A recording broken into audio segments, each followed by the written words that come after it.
but we are going to boost your brain this morning. We're going to do it with the help of Dr. Fotuhi. Dr. Fotuhi. Joining us is neurologist Dr. Fotuhi. Dr. Fotuhi. You do one-legged push-ups. Oh, come on now, one-legged. Yeah.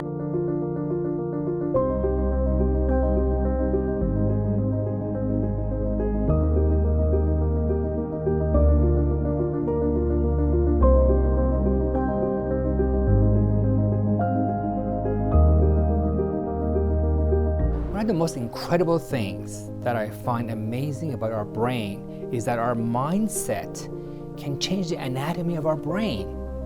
How you think about your life affects whether your brain shrinks or grows. If you're someone who feels passionate about your goals, if you have a purpose-driven life, your brain is healthier.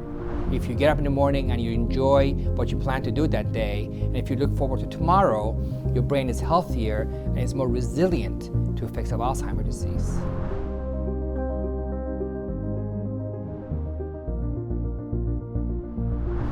The good news is that you can literally grow your brain. Exercise can generate new cells in your hippocampus at any age, not just when you're a kid, but in your 60s, 70s, and 80s. It is possible to have Alzheimer's pathology in your brain, but have no symptoms if your brain is healthy and strong otherwise. You need to take responsibility for whether or not your brain is healthy.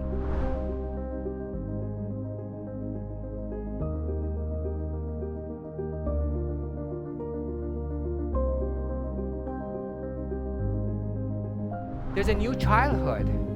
Now you can actually start to do things to expand your brain and keep your brain healthy for years to come.